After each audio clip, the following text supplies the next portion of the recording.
Hello everybody and welcome back to another video here on the one and only Tribal Warrior YouTube channel. Of course, I am the Tribal Warrior, and in today's video, as you see by the thumbnail and as you see by the title, we will be taking a look at my WWE Saturday Night's Main Event review. So of course, WWE Saturday Night's Main Event on July 18th, 2026 took place at the iconic MSG, Madison Square Garden in New York City, delivering one of the company's biggest television specials of the year. Built around the road to SummerSlam, the show combined championship matches, celebrity involvement, shocking twists, and major announcements. The atmosphere inside MSG was electric throughout the evening, with the historic venue providing the perfect backdrop for a night that featured memorable in-ring action, surprise appearances, and storyline developments that will have lasting consequences over the coming months. So of course, there were 4 matches at Saturday night's main event. Technically, there was 5.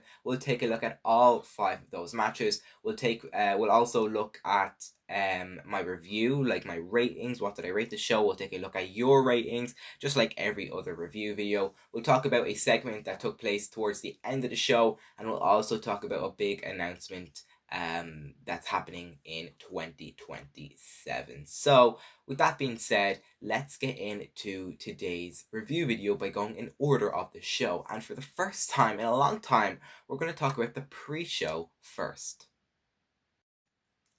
So up first, we had the pre-show, and for the first time in a long time, the pre-show kicked off with a match. We had a match on the pre-show, which was pretty entertaining. So yeah, the countdown show kicked off with an entertaining contest between Trick Williams and Laredo Kid, with Trick continuing his impressive run by picking up a convincing victory after overcoming Laredo Kid's fast-paced offense. So nothing crazy, just a pre-show match. This was announced a couple of hours before the show. So yeah, pretty sick. I'm happy we got a pre-show match, first time in a long time. And the WWE should do stuff like this in the future. We had a segment on the pre-show, we had a match on the pre-show, we had a little bit of analysis, and it was a short pre-show. It was only 30 minutes, so I would like the WWE to do stuff like this in the future. A 30-minute or an hour pre-show is really ideal with a match, a segment in the ring, and a little bit of analysis going into the actual major show. So yeah, didn't hate on this at all. I'm happy we got a match on the pre-show. It was a little nice touch to the show, and in my predictions video, obviously I did not predict this match because it was announced after I made my predictions video. However, when this match was announced, I did go to my predictions video and I commented on that video my official prediction, and I predicted Trick Williams to win that match. So I did get that correct. But that wasn't it for the pre-show, because following the match, Obafemi, he delivered a confident in-ring promo, making it clear that he isn't intimidated by Brock Lesnar going into his Hell in a Cell match at SummerSlam. It wasn't a complicated segment, it was efficiently reminded viewers why Femi is considered one of WWE's most dominant competitors, while also giving the pre-show some meaningful storyline progression before the main broadcast begun. And speaking of the main broadcast, let's dive things in to the main broadcast, which was Saturday night's main event. So, the opening match of the main show saw Fatal Influence challenge Paige and Brie Bella for the WWE Women's Tag Team Championships. So, the champions relied on their experience and crowd support, but Fatal Influence in Fallon Henley and Lainey Reed looked like the fresher, more determined, younger team from the opening bell. They controlled much of the match with strong teamwork before finally putting the champions away to capture the titles, and I am so happy. The victory, it felt like the right decision, giving the WWE Women's Tag Team division some fresh champions while signaling, that is why I'm crazy at stuttering, while signaling that Fatal Influence are now a serious force moving forward. But yeah, so happy that Fatal Influence are tag team champions. If you watch my predictions video, I was talking about this on Match a lot. I was talking about how Paige and Brie Bella need to lose the tag team titles. As you see at the bottom right of your screen, they held onto those titles for a long 91 days, and I'll tell you, it was 91 boring days of them holding the championships. I did not like the tag team whatsoever. They had no chemistry. Paige, she made her massive return at WrestleMania, and then after that, I really couldn't care less. I should be cheering Paige. I should be so happy that Paige is back. Paige should be in her singles character, feuding for championships in the big main event picture. But no, she was stuck with Brie Bella, all because Nikki got injured and they had to do a quick last minute thing. But thankfully, they're no longer champions, and hopefully they go off and do their own thing, or Brie Bella goes away for a while until Nikki is cleared. But hopefully Paige can now do her own thing, now have a singles run, now go after the Intercontinental Championship, now go after the World Championship, now even start a feud that is not for a championship, just a normal 1-versus-1 feud. That is what I need. I don't care if it's a heel Paige, I don't care if it's a babyface Paige. We need Paige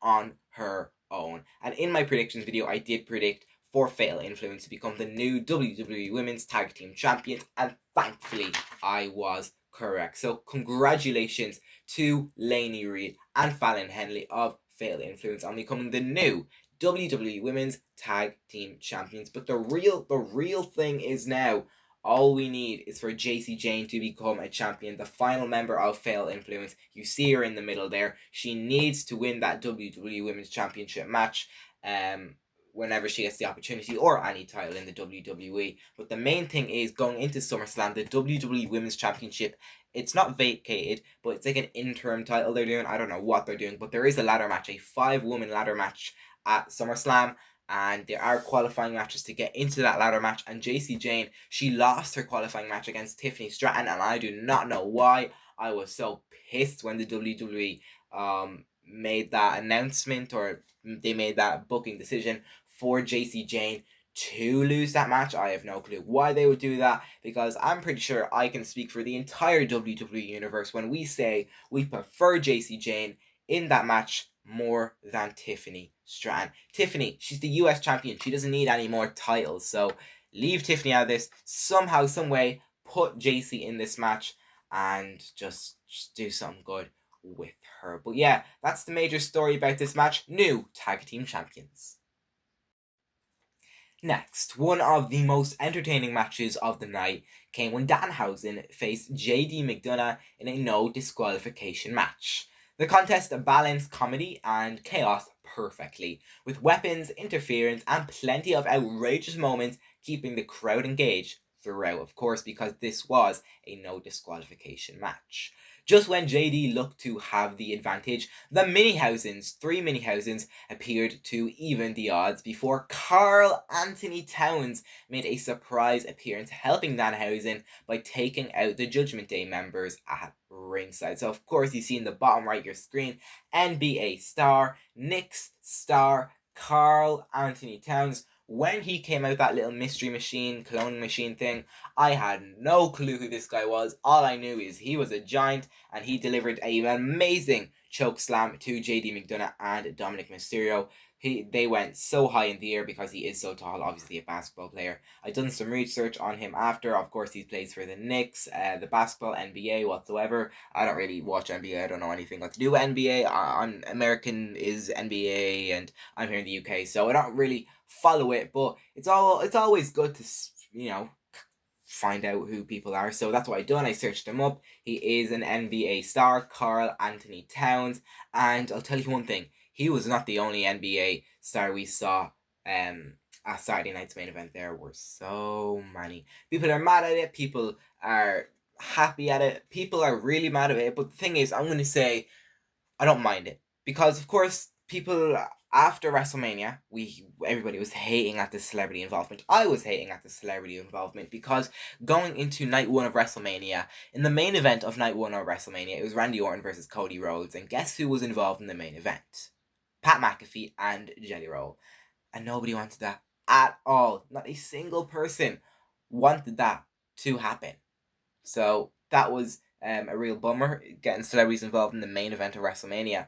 Like I said, I don't mind celebrities getting involved with backstage segments, interviews, maybe in a little glimpse of a match, maybe throwing a right hand from the crowd, or like in this case, Karl Anthony Towns, he didn't play a massive role in this match, but it's not the main event of WrestleMania. It's just a silly little Danhausen and JD McDonough match. So that's what I want. If they have to get involved, put them in these matches that they have here. Maybe the mid card, maybe just below that in the like kind of non-title league thing, but don't put them in the main event. And now I'm happy that they've done this, but then believe it or not, Saturday night's main event, in the main event was a segment, and there was 2 celebrities involved in that. So I don't know, it's a bit confusing, but we'll talk about it a bit later on when we get to it. But yeah, the main story is that Karl Anthony Towns, he made a surprise appearance helping Danhausen take out the Judgment Day at ringside, while distractions behind him, Danhausen, he capitalized and secured a huge victory that felt like one of the biggest moments of his WWE career so far. But yeah, that's really it on Danhausen. He defeats JD McDonough with the Minihausens and Karl Anthony Towns coming to his aid. So now we have this match. This match was a great match. Some may say it was sick. Some may say it was emotional. So let's talk about it. We had Lyra Valkyria going up against Bayley. So Lyra, she made her entrance with a new impressive theme song. It was her normal theme song, but it was a slowed down version because now she's kind of this heely, rude kind of. I don't want to say homeless, but she's kind of taken that persona as messy hair that doesn't give a care in the world type thing. Okay, so yeah, debuted new theme song before meeting Bayley in what many considered the standout wrestling match of the evening. The two delivered an emotional and physical battle that became even more dramatic after Lyra suffered a serious nose injury during the match, leaving many viewers, including myself, convinced that it had broken, and it looked crazy. Bayley, she delivered a massive right hand to the nose of Lyra, and then it busted open. Blood came everywhere, blood dripping. The referee had to go check on Lyra, but the match did continue onwards. And then we had like a submission move from Bayley, kind of like a crossface. And when she was doing that crossface, I was like, oh my god. Because the crossface, you need both of your hands across your other opponent's face and pulling it back. So basically, essentially, Bayley was pulling Lyra's nose back with both of her fists. It was crazy. Because I did think, obviously, like we know how real the WWE is, but I thought that her nose was actually broken, and then Bayley decided to bring her in the ring and start pulling her nose back. It was just a crazy moment, and I saw Lyra's nose move to the side, and I was like, oh no. But yeah, I thought this was the like realest moment of the night. So yeah, rather than slowing down after Lyra's nose injury happened, both women used the injury to add even more intensity to the contest, like I mentioned with Bayley's crossface. Lyra eventually emerged victorious after a hard-fought performance, while speculation immediately began that this could have been Bayley's final WWE match following an emotional finish. And that is the big storyline here. Many are speculating at the bottom right of your screen there. Many are speculating that this is Bayley's final WWE appearance, because if you look there at the outside, that is after the match. I'm pretty sure this is after the match, where Bayley then was attacked. Lyra attacked her after the match,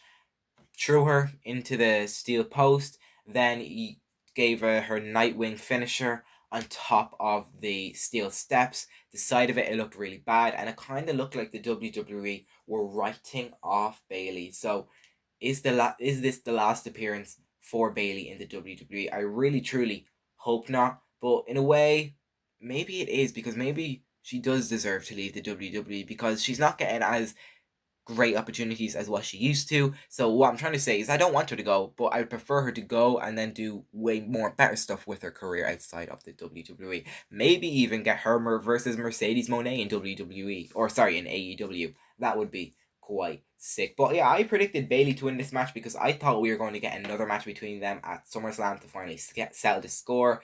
But no, Lyra won. I guess you could say this was the right winner. Oh, sorry, I banged my table. But yeah, I guess you could say this was the right winner. Now I'm stuttering because I just keep yapping when I should only be talking for like 5 seconds. Well, yeah, I'm going to shut up now. Lyra beats Bayley. So before the main event match, the WWE made a major announcement regarding WrestleMania 43 weekend in April 2027, revealing that Madison Square Garden will host several headline events. Fans learned that AAA, Eternal Glory, NXT Stand and Deliver, and an official WrestleMania 43 watch party will all take place inside the famous MSG Arena, making MSG one of the centerpieces around WrestleMania week. The announcement was met at a louder reaction from the New York crowd and immediately generated excitement for what promises to be a packed weekend of wrestling. I don't know if this is in MSG. I'm pretty sure it is because this has all got to do with New York. You see it on the poster, New York City, April 2027.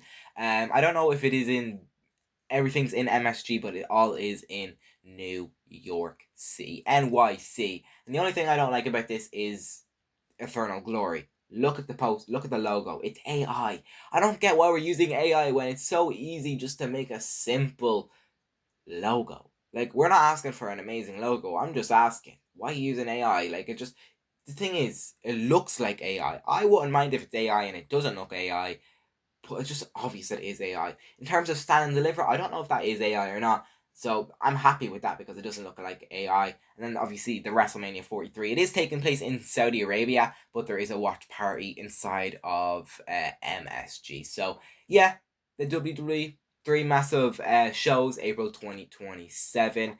And yeah, just simple, nice announcement that they gave us during the live broadcast. The night's main event match saw Cody Rhodes and CM Punk join forces against Gunther and Sami Zayn. In a match filled with tension from the start to finish, all four competitors had opportunities to win before the match took a shocking turn.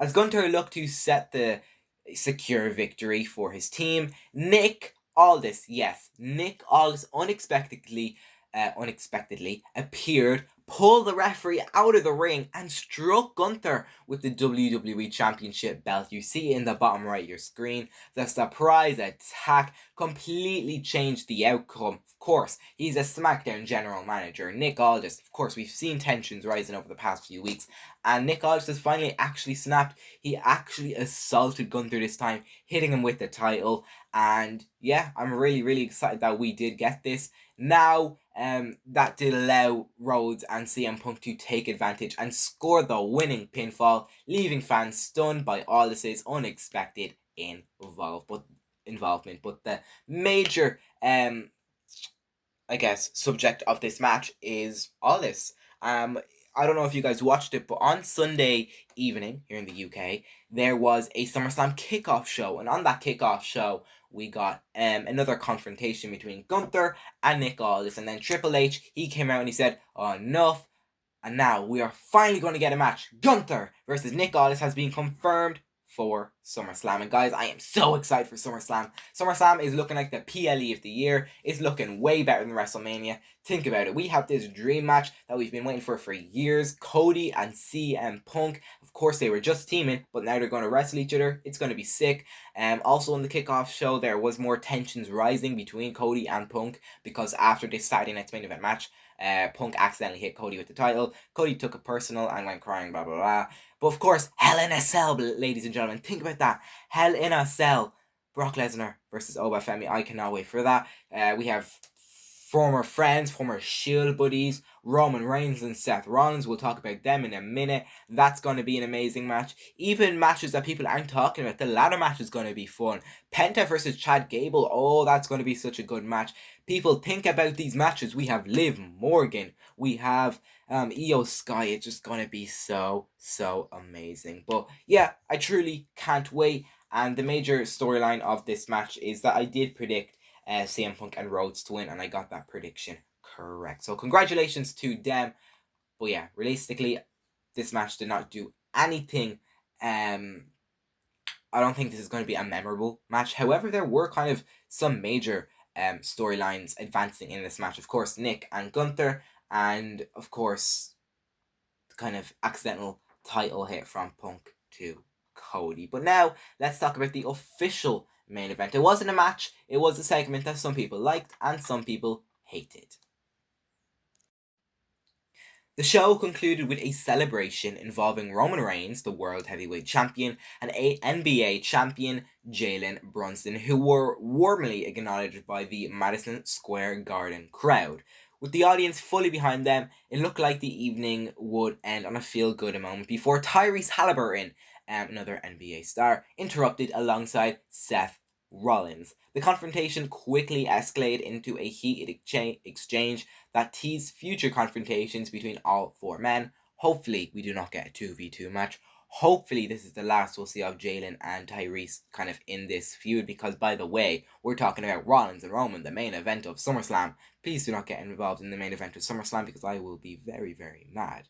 Although Rollins and Halliburton tried to ruin the celebration, Reigns and Brunson immediately and ultimately stood tall, giving the hometown crowd one final memorable moment to end the eventful night. And of course, you see in the bottom right of your screen, that was the moment, the close, the third Saturday night's main event of 2026. But yeah, you see the photo there of Seth Rollins with his mouth open in the big photo, and Roman about to Superman punch him. That's a cool, funny photo. Seth's kind of realizing, oh snap, I'm about to get punched. So yeah, that's really, I didn't hate the moment. It's just that I feel like we could have had a match instead of this. As in, we could have had this in the middle of the show and had Punk, Rhodes versus Sammy and Gunther as the main event instead of this. But look, I'm not complaining. It was a pretty alright show. I really did enjoy the show. Let's talk about that more in the ratings section. So now here we are, the official ratings, our official ratings, because after every single PLE and Saturday night's main event, I ask for your guys' ratings. If you want to be a part of these videos, go follow me on Twitter, the Tribal W or X. You see on the right side of your screen beside the Instagram logo, and of course in the main poster there where I have the tweet. So I asked you guys, what did you think of the July 18th edition of WWE Saturday night's main event?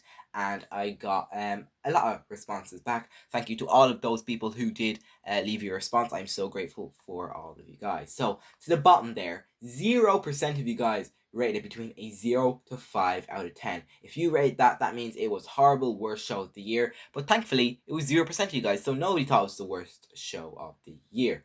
Then 50% of you guys, you see at the top there, rated between a 6 to 7 out of 10. Then 25% of you guys rated between an 8 to 9 out of 10. And another 25% of you guys rated a 10 out of 10 show. This means show of the year. And don't get me wrong, I don't blame you guys. This show was amazing. Nothing to hate on this show whatsoever. The only thing I disliked was probably the main event, Roman and Jalen Brunson. I didn't really care about that. It didn't have that much efficiency on the show. But other than that, this was a really, really, really, really great show. We had a kickoff match, which was very sick. We have new women's tag team champions that I'm really happy about. We had a fun Danhausen match. We had a match of the night in Lyra Valkyria. We had a major announcement regarding April 2027. We had that Nick Aldis involvement. It was really, really sick. And I really did involve the show. But as you see there, the majority of you guys, 50% of you guys rated between a 6 to 7 out of 10. So I am kind of in that line too. However, I'm going to go to that 8 to 9 out of 10 because my official rating is 8 out of 10. I'm rating the show 8 out of 10. I just think, obviously, it's not the best show of the year yet. But no, I didn't dislike the show at all. It could have been a 10 out of 10 if we had that Roman segment kind of near the middle of the show instead of the main event. I think maybe if Bayley won our match, that would have been a little bit better. And if we didn't have all of the celebrity involvement, it could have made it a 10 out of 10. But other than that, it was really, really fun. I am so grateful for this show. Thank you, WWE, for putting on a great show. Thank you to all the wrestlers who put on an amazing show. The next major WWE show will be SummerSlam in August 1st and 2nd. We'll be doing my predictions video very, very, very soon for that, so stay tuned for that. But other than that, chat, Why did I say Chow? Ooh, I was watching Streamer University recently, and now it's just stuck in my head. But yeah. Other than that, thank you guys so much for watching. See you in the next one. Comment down below your review. What did you think of the show? Did you enjoy every aspect of it? I did. My match of the night. My match of the night does go to Lyra Valkyria versus Bayley. They put on an amazing match. And one final thing: if this is Bayley's final appearance in the WWE, thank you, Bayley, for so many memorable and amazing moments. So yeah, thank you guys. See you in the next one. Until then, remember to always, always stay tribal.